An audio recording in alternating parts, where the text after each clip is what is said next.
Hello, everybody. This is Megan. And this is Alana. And welcome to Tea Time Crimes.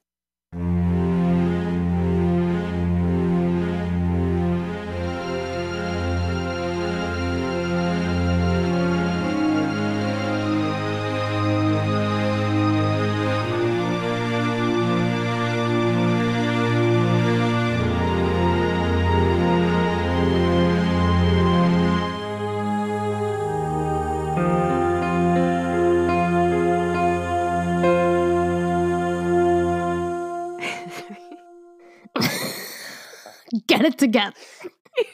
You just before the intro, you go, I feel like this is a little loose. You just whispered it so creepily. I can't. Anyway. My arm might fall off. Your joint is loose? No. My arm. Oh, I feel the same about mine. Mine's a little low. I know. It's a problem. Sister. Yeah, I feel like my whole mic stand might fall on me at any moment. Yeah. We'll see. Yeah, we'll see what happens. If you hear a noise, I will leave it in. It's a ghost. Yeah, it's Sarah Winchester coming back to say hello. Oh, hey. She really likes I was going to call her Hey Babe, but that didn't. She might like that. Think she'd like. Nah, she's pretty proper. Yeah, she is. Did your mic stand just move on its own? No, that wasn't me. It appeared that Sarah Winchester just hit you in the face with your mic stand. She said, don't call me babe, actually. Actually, no. No, thank you. Mrs. No Winchester. thanks. All right, well, what's up? What's going on? What's new? Let's see. I think the only thing of interest is that, so as we know, our dear Mary Kate is getting married this summer in Ireland. Yes, I'm crashing that wedding, right? Yeah. Anyways, so I had to call this morning and, confirm my room at some of the hotel blocks. And as soon as the person answered, first of all, I had to dial an out, 011 right, to get out of the country. International code it up, yeah. Yes. And then she answered, and she's Irish. So my brain beautiful. immediately shrinks, and I'm like full panic. I can feel everything like just rise in me. I'm like, oh God, what's going to happen? What did she say? Just do the intro. Well, she said the name of the hotel, and she kept saying my name, Alana. She kept saying it over and over. I bet it sounded a little different. Alana. No, not sure that you're capturing the vibe of what I was picturing.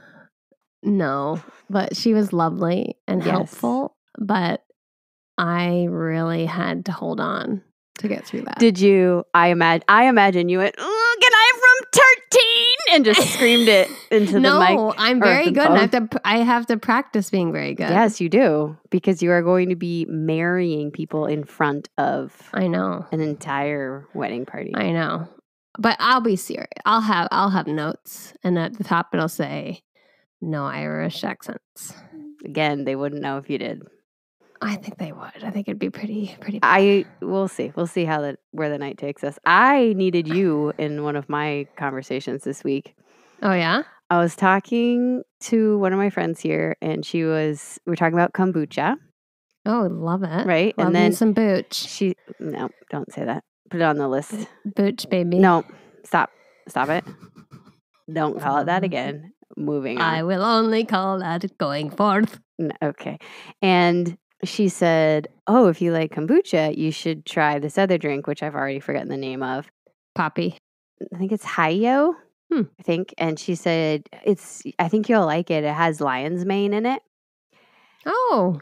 Well, that's how you're supposed to react. I did not react that way. I acted with absolute terror and disgust. And my brain... Oh my God, you thought they were bottling lions. Yep, I did. Yep, my brain...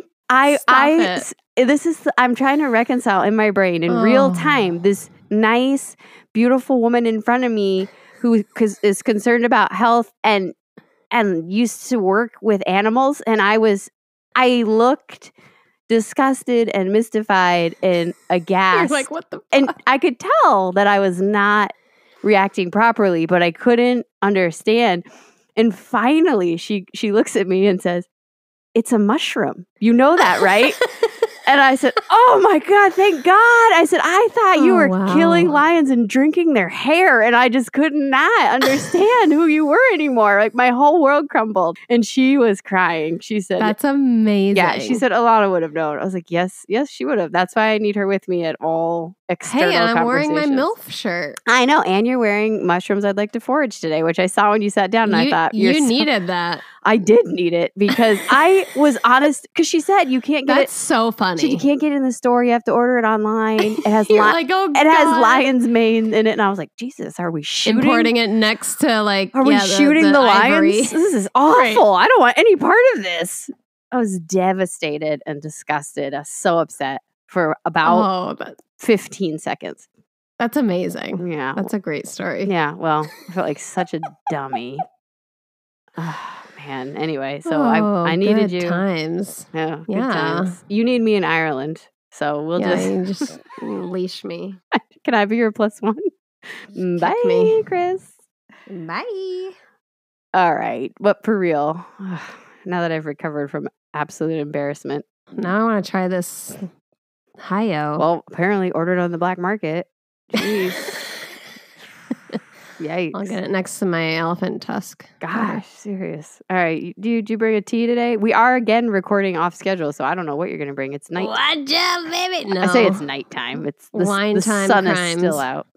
The sun is still out. It's feeling very summery here today. You're feeling which summery? Is just lovely. No, it is. And so I am. But yeah. How's that deodorant holding up? It's doing okay. Sometimes I feel like I need another layer, but just because it sweats more easily than I'm used to. Oh, can we talk about that for just 1 second? I know I'm rambling today, but that we're changing our podcast? No. Deodorant. Yeah. We released the episode and I remember saying, nobody cares about your underarms. And then I just get text from you the next day that says, looks like they do. Care. And so many people were like, oh, I've tried this. So many recommendations. How have you tried this? Oh, thanks for this. I was like, what is happening? People are going through this journey. Apparently. Now I kind of want to go on it. Yeah. Did you know that they have Girl Scout cookie flavors? Scents? Nope. Get out.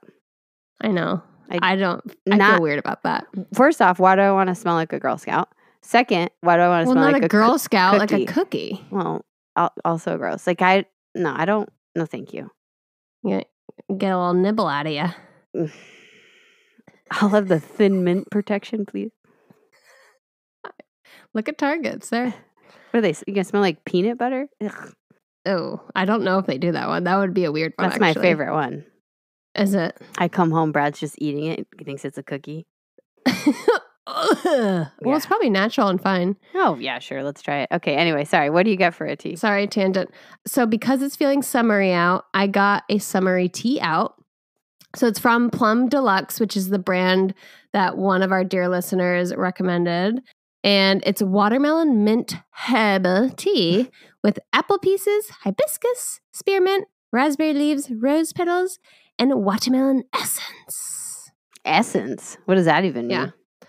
I'm assuming the oil of a watermelon. Ew. You're not going to say juice? It's not. Essences are oils. Yuck. But I am pumped for one of my favorite summer dishes, which is a watermelon feta salad. Oh, with a little mint. Yeah. All day. That's good. All day. Smells minty. Ooh, zingy. I want the watermelon to come forth. Hold on. Well, it's just its face oil. It's not the juice. That's their mistake. Stop. I'm going to spit it everywhere. And then Sarah Winchester's going to be pissed once I get on her springs. Okay. So for a herbal tea, there is a little bit of a base, like a big lower body, you know? Oh, I do know. And then it kind of slims up top. I'm familiar. Stop. The spearmint really takes over. I get no hint of the watermelon at all. But, you know, who doesn't love a mint tea? It's a classic. I'm wondering if the apple pieces, maybe the rose are giving it that fuller body because mint is pretty thin. But I give it a zingy thumbs up. All right. Maybe it could double as a deodorant when thin mint is out. I have to just distill it into oil. Well, the watermelon already started for you. So you're welcome. All right. Zingy thumbs up. You ready to rock? Let's go. One night in Australia. G'day, mate. Chip on the barbie.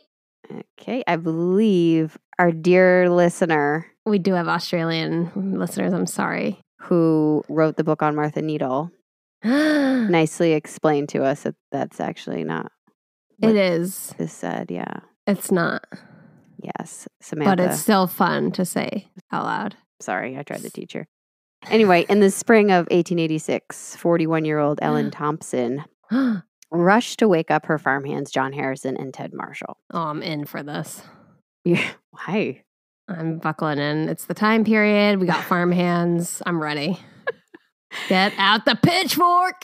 She urged them to come quickly as she had heard a gunshot from her husband's cottage on the property. Oh. Afraid to open the door, Ellen hung back and let the two men enter.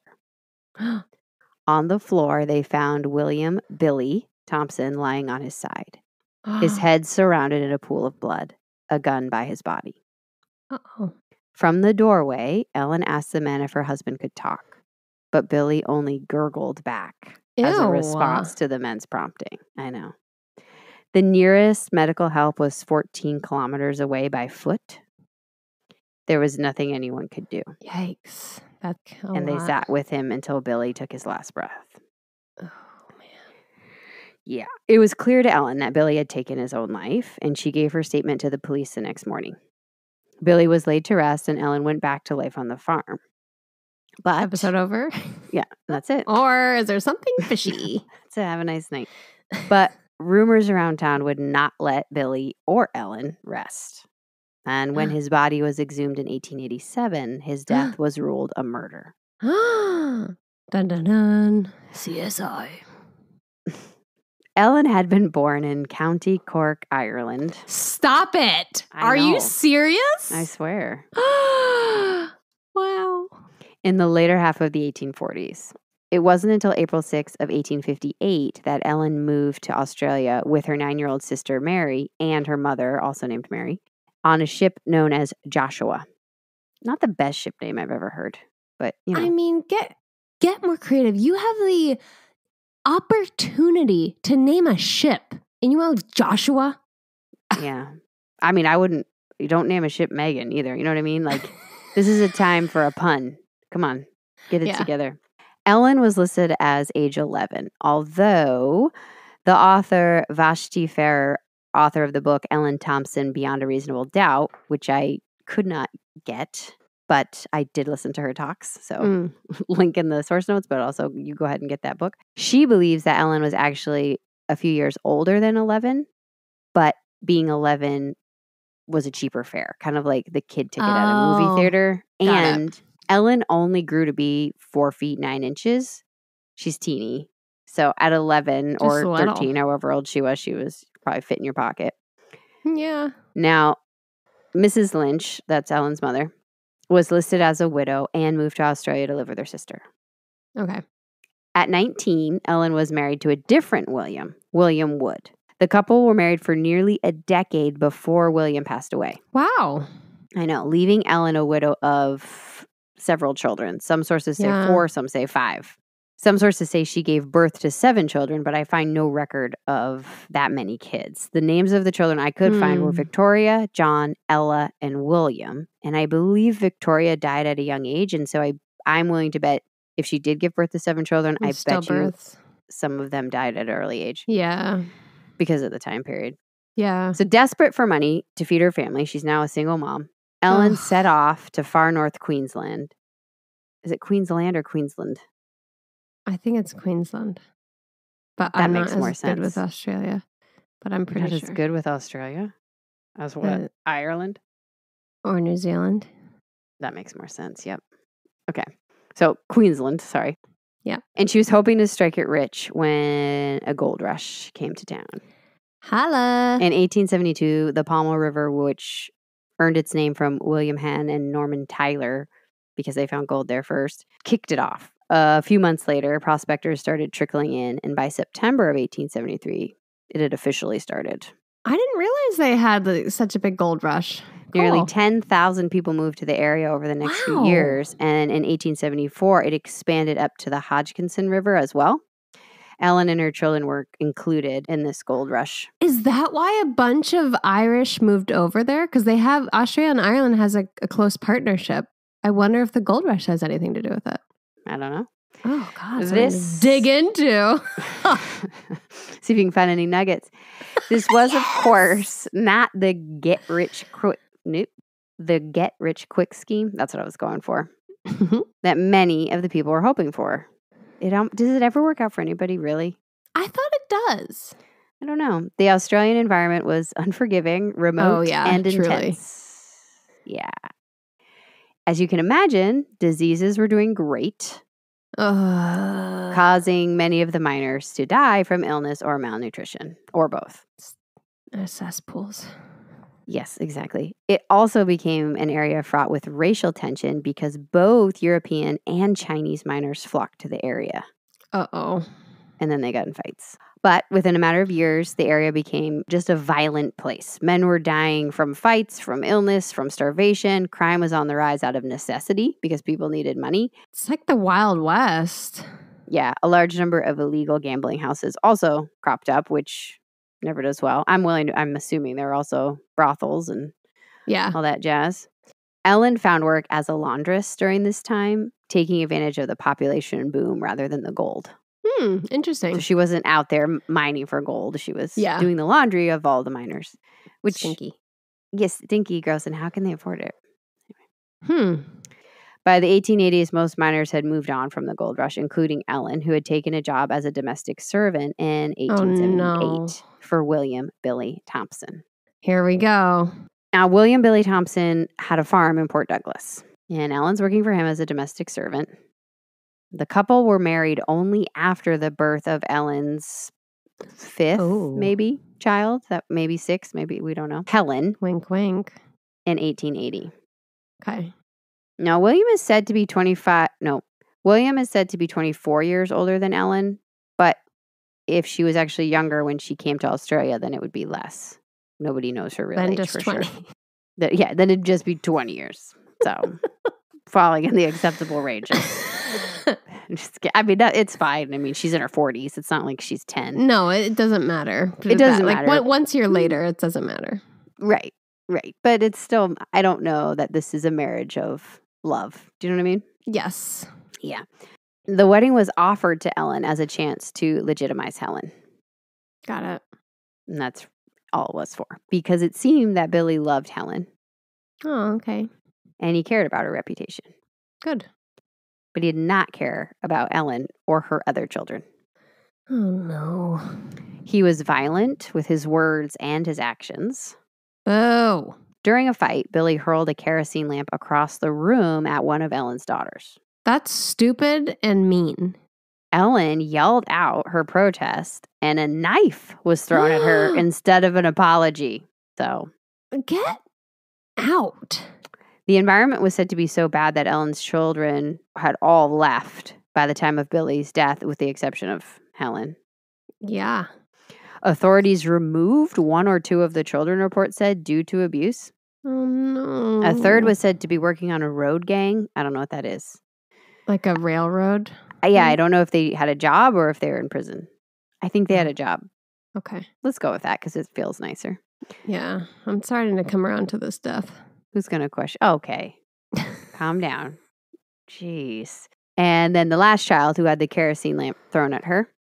Really nice. Allegedly, Billy threw that at her because she wanted to get married to the boy across the street, who I assume she had feelings for.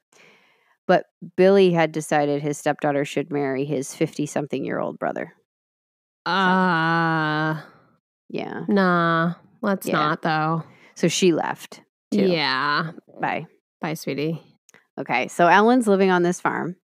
Oh, why is she staying? Because Helen. With Billy, trying to keep up the land, which, again, there's not a lot to go on anymore, but it sounds like it was an abusive and possibly alcoholic husband. It sounds awful. When John Harrison waltzes into the picture as a hired farmhand. Now, John had Eyebrow waggle. Yes, exactly. John had deserted the Royal Navy in 1885, which was the same year he married a woman 8 years his senior. Oh, love when that happens. Do you? Yeah, I do. John had only been working for the Thompsons for a couple of months when Billy died. Now, the details of exactly what happened the night of Billy's murder, we're never going to know. But it's thought that Billy had become increasingly more withdrawn and irritable. Even so much that he moved out of the main house and lived in a small cottage on the property. Remember from the beginning of the story, Ellen said she heard a gunshot from the cottage. Always hardworking and understanding that the farm was the entire livelihood that they had, Ellen started working in the fields alongside John Harrison. Mm-hmm. It was, of course, unusual for a married woman and what they thought was a single man. I don't think he told anybody about his wife. Whoops. Yeah.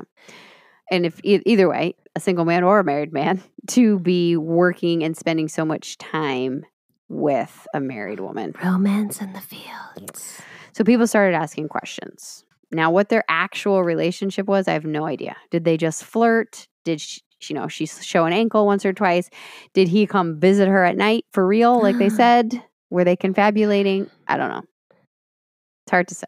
Now, as I mentioned before, Billy died from a gunshot wound to the head, and Ellen gave her statement to the police that her husband's wound was self-inflicted, and she did not know whether it was an accident or whether it was intentional.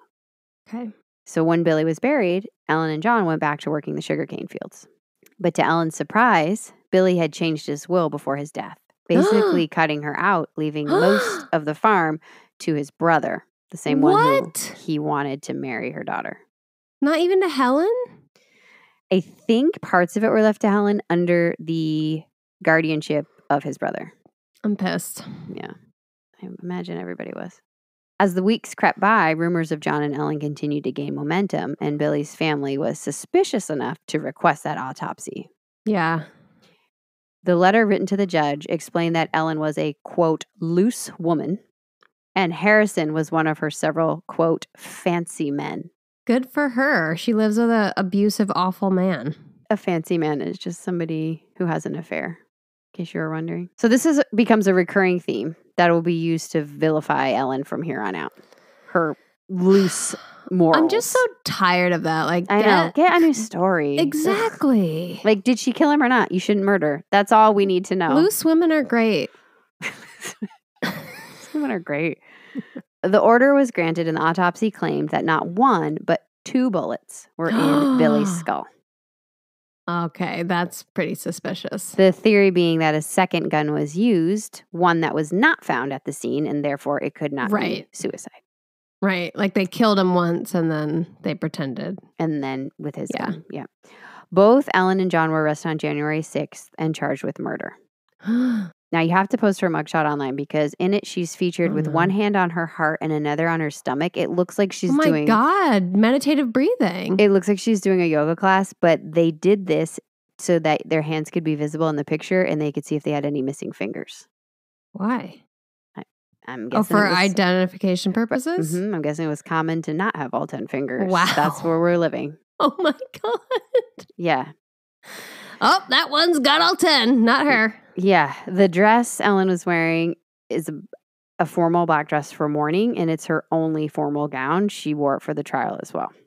Okay. From the jump, Billy, was portrayed as an innocent, defenseless victim. Fuck him. But details question that, which I've already set up. He saw a doctor for liver issues, which...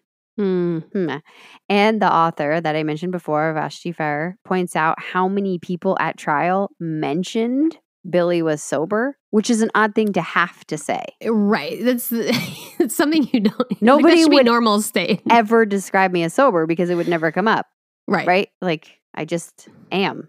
Megan's sober today. Yeah, no one would ever... And she was definitely sober. You're like, oh, okay. No, why? Yeah, I didn't think she wasn't. Now I do. So we know that he was violent towards Ellen and the stepchildren. And the kids, yeah. He was also vocal in his racism for the Chinese tenants farming part of his land. Lovely. Yikes. Meanwhile, Ellen's portrayal in the press was a woman who had had multiple illegitimate children, even though that wasn't true. That's not, it was from another marriage. Yeah, she is a widow. Also, I mean, I know it's a time period, but like, Also, who parentheses, cares? Yeah, but also not true. Yeah. And you know how the story goes. Ellen is the one who tricked John with her womanly ways. Always. At every turn, they say she's only 41, but she looks much older. What? Constantly. I mean, she probably is older, right? She's like, listen, my mom lied when I was 11 to give me the kid fare on Joshua. Right. And now y'all are criticizing me for that too. Give it a rest. Get a life. I know. This portrayal of Ellen was further solidified by having Justice Cooper on the case. He started with the narrative that Ellen had been a fortunate woman, happy in her marriage until John entered the picture. Bullshit. Any of William's possible abuse was not allowed or mentioned. Why? Mm-hmm. It's character to build up like who he is. Nope. He hurls kerosene lamps at children. Nope. Because they won't marry his 50-year-old brother. Wow. Justice Cooper was also known for harsh rulings in criminal cases. Another not great thing for Ellen. It's not going to go great. And just an aside, at the time of the trial, Justice Cooper was under investigation. Do you want to guess why? I'd be shocked if you get it, but I'm just curious. Abuse?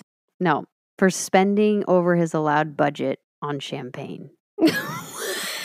That's not a thing. He said he deserved it because Australia was a hard place to live in at the time. Wow. You have a champagne budget. Yeah, right. This guy is probably like a British dude who's like, come down to the Wild West and like hates having to deal with everything and just like has a whole like rack of champagne. Mm-hmm. Yeah, next to his wigs. Yeah. Yes. So Ellen is starting the trial with a unfair level of presumed guilt. And this is bad. It certainly doesn't help her case that at the time, only the Crown can present a case. This means the defense cannot call witnesses, present a defense, or put Ellen on the stand. That's ridiculous. The law only allowed for cross-examination. What? Mm-hmm. And the prosecution had nearly 200 depositions on their side. What? Ellen can also not read or write other than her name. Oh. So this means there's very little room to offer another version of Ellen to the public. This is not fair. Yeah. They have their version of the loose woman with illegitimate children, but nobody gets to see that she is a hardworking, twice widowed mother. Yeah. This means that if the autopsy had shown 2 bullets, there's not really much they can do to question it. They can't bring on their own medical experts to say that the bullet split or the bullet was from this gun, or could Billy have shot himself 2 times from the same gun? They're not allowed to crack holes in any of that. That's ridiculous. Ellen was only allowed to speak as a final statement. She pleaded with the court, offering up any possible explanation of her husband's death. It's almost as if she was trying to fit an entire defense in 5 minutes, and she ended up just sounding crazy, like a woman who was rambling and was obviously guilty. Both Ellen and John were found guilty of murder in a matter of minutes. No. This is one of the worst trials we've ever heard. We've heard a lot. She just sat there. She didn't even understand everything. Before the sentencing took place, a juror asked to speak to Justice Cooper privately and asked for clemency on Ellen's behalf. He believed Ellen committed the crime, but due to her hardships and the fact that she was female, he thought she'd been punished enough. He had me up until the female part, because the reverse sexism, we talk about it a lot. It's just not because great. She's a woman, she needs to be upheld to the same rules. Yeah. However, it's pretty clear that Ellen did not have a fair trial. Yeah. Yeah. Justice Cooper had very strong feelings about her from the get-go, and he was not about to let Ellen get out of his legal reach. The Douglas Shire Historical Society posted the justice's final statement to John and Ellen on their site, and it reads in part, "I confidently believe that Thompson's wife was present at the time, aiding and abetting you. You committed a most cruel murder, and you did it, in my opinion, for sake of gain. Nothing now remains for me but to pass upon you both the sentence of the law. I have no option in the matter. The sentence that I have to pass on you, Ellen Thomson, is that you be taken to the place where you came, and thence to the Brisbane jail, and thence on the date to be appointed by the governor and council, you be led to the place of execution, and that you be hanged by the neck until your body be dead. What about your soul? He didn't mention it. So the execution was set for June 13th, and Ellen was not the first woman to be sentenced to death in Queensland, but she is the only one whose sentence was carried out. This is one of the worst trials we've ever heard. This is ridiculous. I know. There's just not a lot. They just decided. There were a few protests on Ellen's behalf. The harbor master, Mr. Knight, wrote a letter to the papers stating he'd known Ellen when she moved for the gold rush. And he explained that she'd always been a kind and hardworking woman. Yeah. Businessmen in Brisbane also asked for her reprieve and asked to at least change it to a life sentence instead of death. But the courts refused. Because she's a woman. Maybe because she's a woman, honestly, which isn't fair. It should be because they can't prove what happened. And also, they're saying John shot Billy and that she was This is just so bad. I know. So lazily done. Ellen also wrote letters. She can't read or write, so I assume she dictated it to somebody. Yeah. To the governor begging for mercy. She wrote literally, on my knees, I beg for mercy. On my dying oath, my husband's door was shut when I looked up from my own house and after I heard the shot and the moans. She also mentioned in the letter that she had sent all of her children away so as not to bother her husband, which we know is true. In her second plea, she even went so far as to ask for John to be spared, insisting that they were both innocent. Yeah. She also asked for her children to be taken care of, and finally that Pope Cooper, that's his full name, Justice Cooper, may never be allowed to sentence another woman in Queensland without first hearing both sides of the story. Ugh. Which is really all she was asking for. I mean, basic. Yeah. No. Justice Cooper needs to get back to champagne. Yeah, get out. I know. Wonder how your liver's doing, bud. Well, not great now. John went a different way. Uh-oh. The Herald Sun reported the following confession made from John to a jailkeeper. Here we go. Ready? Between you and I knocked old Thomson over. We tried to poison him twice, but it took no effect. I had a row with old Thomson and packed up my swag and went away. My swag. I know. All I can think of being in corporate world is that somebody gave him a farm hat. Anyway. Sorry, that's not part a branded hat. Yeah, they were like, Thompson Farm, enjoy. Anyway, and a water bottle. And then they sent him packing. Anyway. Resuming quote. After about 2 hours, I came back and Mrs. Thomson encouraged me and tempted me to do away with the old man. I fired at him without effect. He was then lying on the ground and turned around to Mrs. Thomson and said to her, "You sending me to my death?" She mocked and laughed at him and said, "Jack, go at him again." John is also Jack. Yeah. I sent a bullet right through his head. Whoa. He finished his confession by saying, "I don't care for her. It's the sugar I want." Wow. Yeah. Like, was that necessary? Stand up guy. Yeah. I mean, he did abandon the Navy and his wife. His first wife. Yeah. Yeah. He is not, loyalty is 10 not out of 10 husband material. Yeah. Not on his personality chart. Wow. He just, come on. It's also dumb. Like, I don't know whether they did it or not. But Ellen's clearly trying to go for something here. And he's like, you know what? I just wanted that sugar cane. In preparation for her fate, Ellen turned to her religion for comfort. She's devout Catholic. Okay. Receiving several visits from her priest and nuns from the Sisters of Mercy. On the day of her execution, Ellen was composed. She met with Father, how would you say this? Fouhy? Fouhy? Fauci? Nope, no Fauci? C. Nope, no C, no H. Wait. Fouhy. Fouhy? Yeah. So she met with him, Father Fouhy, for Mass before being led out to the scaffold in the crowd of 20 or so people waiting to witness her death. She was dressed in the same black gown she'd worn to mourn the death of her husband, to attend his murder trial, and for her execution. With the priest, she said, I am sorry for all the sins I have committed. May heaven bless my children. The blessings of a dying, innocent mother on them. May my innocence be proved for the sake of my darling children. She then told the priest goodbye and wished that she would see him in heaven. Completely composed, Ellen addressed the small crowd in a strong, clear voice. Remember, she's this tiny little woman. Yeah. Goodbye, everybody. I forgive everybody. I never shot my husband, and I am dying like an injured angel. After the cap was placed over her head, her resolve weakened for a moment, and she whispered, oh, my poor children. Take care of my children, will you, Father? Oh, boy. Now, the papers asked the question, had Ellen behaved like this during the trial, would the outcome have been different? Which is something we talk about a lot. Because she was pretty mad and kind of stern. I feel like at the point she got to talk, like it was already decided.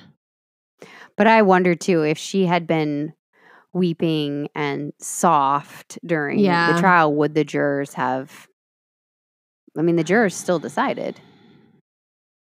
I don't know. Yeah, I mean, it probably would have helped. It's something we see all the time where we saw Katie Cook and Amy Hill. What's one of the ones we did way early on. Both of those women. Muff. Yeah, the Muff episode. Exactly. Yes. When you lost your mind. They both very clearly murdered. There's no doubt. They did. They played up the soft act. Yeah. I don't know. I need to re-listen to that part where you stuff something in your muff. It's a real thing. It's not my fault you didn't have one. You didn't. Wasn't cold enough where you were. Okay. Shut it. Okay. So it gets pretty gross here. Because Ellen was so tiny. Oh no. Yeah, her execution was pretty brutal. Just shoot her. The calculations had been incorrect. Plus, it was very cold, causing her jugular to be severed. Stop. Luckily, it was instantaneous for Ellen, so she did not suffer. Oh, good. But it was a scene and very gruesome. A pool of blood started forming on the stone below her instantly. I think that's great. Teaches people to go watch. Yeah, exactly. Sickos. Get out of here. Ellen had asked the prison chaplain and Mr. Knight, who had written that letter on her behalf, if you remember, to make sure that her children were taken care of. The youngest child, Helen, was said to be part of a custody battle later on between the chaplain and another man who may have been her actual biological father. Wait. What? Yeah, nobody knows. At one time, Ellen said he was, and another time she said he wasn't. What? So it was never Billy's at all? I don't know. It might have been, might not have been. Whoa. That adds a layer. Helen was sent to a convent, as Ellen had asked, to be raised by the nuns, and she lived to be 93. As a nun? I don't think so, but I mean, hey, the bread, you know what I'm saying? Oh, absolutely 10 out of 10. I don't know. Oh, that's only in the monasteries. I don't know that. The nuns just garden and weave tapestries. Yeah, not the same. Not the same. John was executed shortly after Ellen. Okay. And it was reported that right before his execution, he also said that he was the one who killed Billy and that it had been in self-defense. So he's all over the place. Are the prison guards like giving him alcohol? Like what's happening here? I don't know. I mean, you can't trust John. Clearly. No, clearly. The Navy can't trust him. His wife can't trust him. No. We can't trust him. Absolutely not. And other sources reported that at one time, Ellen had made another statement saying that John and Billy had gotten into a fight and then Billy had been shot by John. Okay. But she never said that in any of the newspaper quotes that I found. Yeah. I'm not sure where she said that. So there's no telling what happened. Yeah. Who knows? Like Billy could have accused John and then they could have gotten into a scuffle and then John killed him and then they're like, oh shit. I don't think that it was a self-inflicted wound. No. I don't think so. That. Something But it happened. could have been like a mix of self-defense. They both could have been fighting and it could have accidentally happened. Yeah. I don't know. I don't know if it is something Ellen planned because the whole plot about we tried to poison him before is annoying. Yeah. But is that true? I don't know. Again, you can't trust John. He's a liar. God, get it together, John. Anyway, John's execution happened in the exact same way as Ellen's. So this hangman is not great with math. And his jugular was also cut, but his death was also instantaneous. So he did not suffer. After the executions, the Queensland Figaro questioned Ellen's guilt in their Saturday 1887 edition. Quote, she rather glorified in her bad qualities, but she persisted in declaring that she had no hand in her husband's death. The doubt will arise. She was hard, beaten into a stern texture by the vicissitude of pioneering times. Wow. Beneath her roughness and wildness were kind emotions. Old-time Palmer miners will remember the Cooktown washerwoman who nursed and fed many of them when they were a-fevered and a-hungered. The was in there. I didn't add it this time. So I think Ellen is this really hardworking, really stern woman who might have done it. I don't know if she did, but also maybe she wasn't wrong to do it. Well, we shouldn't murder. Oh, right. No, don't murder. I'm very hesitant to say that she should have gotten the death penalty. Yeah. For the amount of evidence that was given. A crap trial. Absolute crap, full of champagne. So after the execution, Ellen's brain had this word kills me, phrenological examination. Phrenology, do you know that? Back then? It was big in the 1800s, which it's a study of the brain or skull with a theory that certain parts of the brain could be over or underdeveloped, and you could see it by the formation of the skull. I don't think that's true, right? What's interesting is that there are centers of the brain that correlate with certain functions, and we know today if somebody suffers an injury in a part of their brain, it might affect their language, it might affect their temperament. Yeah. So that seed of this was really the only good part, but it's been debunked and it's essentially on the same scientific level as palm reading today. Okay. But for what it's worth, I would have a palm reading any day of the week. Yeah. A ton of fun. Yeah. Anyway, the doc declared that Ellen's sexual part of her brain was overdeveloped. Oh boy, here we go. As were the combativeness, destructiveness, and selfishness. All overdeveloped. But her domestic affections were the right size. Okay, good to know. Rude. It just seems like another way to tear her down and make them feel better about executing a woman for the first time. Bullshit. Thomas Thomson, William's brother, the one who received the farm, and I believe he wanted to marry his stepdaughter. Yep. Put up a headstone for Billy, and it reads the following. Oh, no. Curious what you think of this. In memory of my generous and beloved brother, William Thomson, who met his death by cruel and treacherous murder on the 22nd day of October, 1886, age 66 years. The stone is erected by his much esteemed and beloved brother, Thomas Thomson. God wanted him in heaven in company with the blessed. His abode is now with angels where the weary are at rest. Our Father in heaven, thy will be done. The ways are inscrutable. How big is this headstone? It's a really big stone. But who puts themselves he's a narcissist on their brother's headstone? He's absolutely like, excuse me, here's my credit. I want to be known for that's weird. The stone is erected by his much esteemed and beloved brother. Is that like a common practice in the 1800s? Is that normal in the 1800s? I haven't looked at enough 1800s headstones. I mean, if you look at any I've never seen that before. And I used to, oh my God, this is going to, just realizing how weird this makes me, but I used to take my cats on a leash and walk them in the cemetery. And I don't remember ever seeing that. Oh yeah, Bailey loved it. I'd put him in the car and I'd drive him up to the cemetery. Because he gets scared of cars. So the Hollywood cemetery? Oh no, when I lived in New England. Oh, okay. I don't remember seeing anything like this. Also, I think it's weird to put cruel and treacherous murder on there as well. Anyway, I just thought that was a bit much. Meanwhile, Ellen is buried in an unmarked grave in the South Brisbane Cemetery.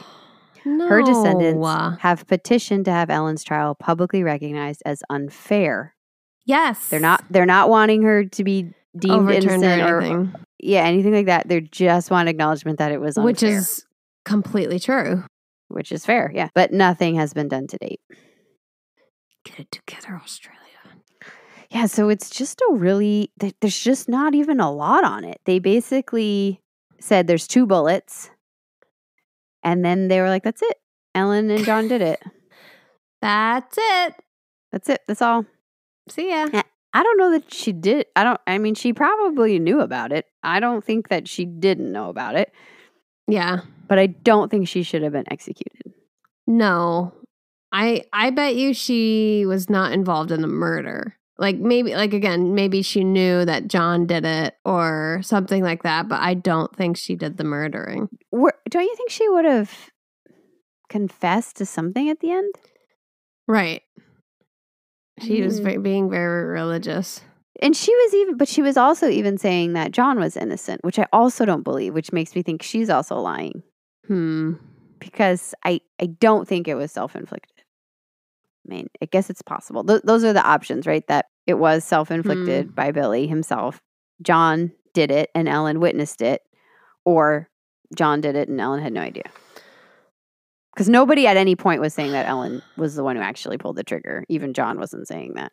Yeah, it's a wildly unfair trial. Like, how do you go from no evidence, like nobody even saying that she did it, to like getting hung for that? Hanged. Yeah, I got you. I'm glad you're telling your story, because that's fucked. William wasn't the nicest guy. He shouldn't have been murdered.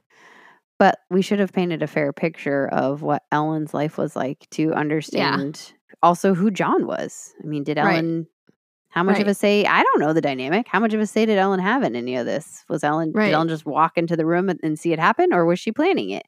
Because if she's planning it, then she should have been charged appropriately. Right. But she didn't get a chance to tell her story. No, it was absolute crap. Hopefully they've changed the law for how to process a trial by now. She was the only one hanged in Queensland. Or the only woman. Wow. The only woman hanged in Queensland. Isn't that a big area? I mean, Australia is pretty big. Yeah. Wow. It is. That sucks. I'm sorry, lady.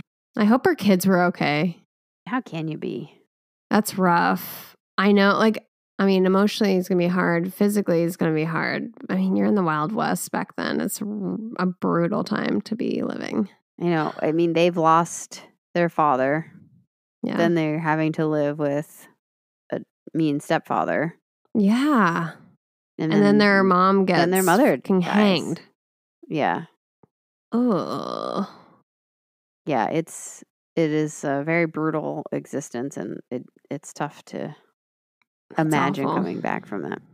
Pretty sure John's wife found out about him and Ellen. I don't understand if people knew about her or not, but I think she also was like, "Oh, he's with Ellen. You guys need to look into that."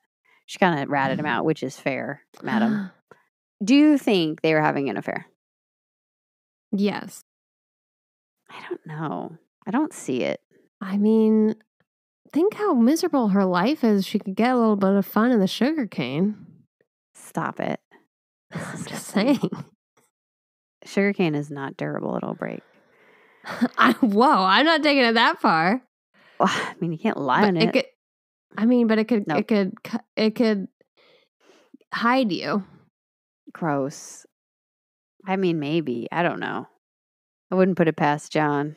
But then also maybe Ellen had maybe she had an actual boyfriend and it wasn't even John. I don't know. Maybe. He was also living in a separate cottage. Right. Ay. I'm sorry, Ellen. Sorry, Ellen. Sorry also for Billy. I wish you just got it together, sir. All right. Well, what are your last words?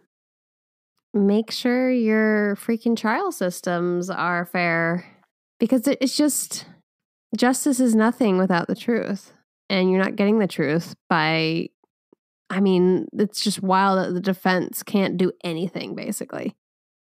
They're so limited, and that you can't get the whole story. You can't pull witnesses you want to pull. It's just crap. So maybe use this time, if you're in law enforcement or the judicial system, to review how you do stuff and make sure it's good. I hope they've corrected that law from the 1800s. That's what I'm saying. You're like, So "Hey, listen, bad." I hope you guys got around to this.